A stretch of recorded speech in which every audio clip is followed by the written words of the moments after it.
I got quite a few comments on the video I made talking about what it's like to have your view of the country that you were taught to be so proud of shaken, and to learn truths that go against the narrative you've been taught. And in my example, that was learning about the residential schools. And some people did comment and said, this wasn't news in 2020.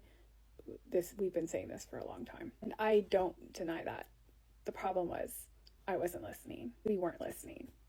And that's on us. In 2020, it was the first time that it became mainstream. It became a topic of conversation amongst ignorant white people like myself. That doesn't mean that it hadn't been talked about and it hadn't been screamed about for decades or centuries by the Indigenous people of this country.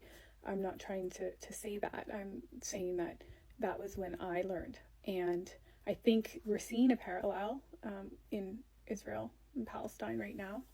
There are people who have been advocating for decades. It's kind of an open secret, but it wasn't mainstream. It was hidden purposefully by the powers that be, as well as it could be.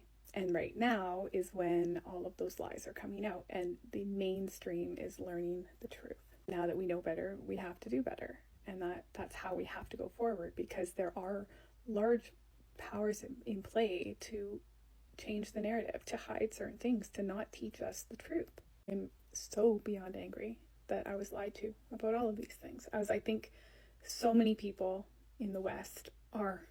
The truth of the colonial past, the genocidal past of our countries has been hidden from us, and that's why it's now our duty to learn and do better. And we have the power to change things. Those old white dudes aren't going to live forever. We all need to recognize our complicity in this, because just because we didn't know about something doesn't mean that we didn't benefit from it. And I think we need to be changing how we view the consumerist ways that Western people live.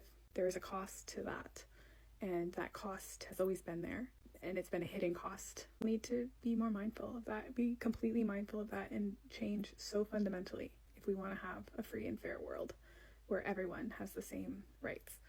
And I've been saying that since I was a little kid. I just want world peace. And I think a lot of kids say that, and then we're just kind of gaslit into being like, well, that'll never happen. And well, why not? Right? So anyway, that's my ramble about that.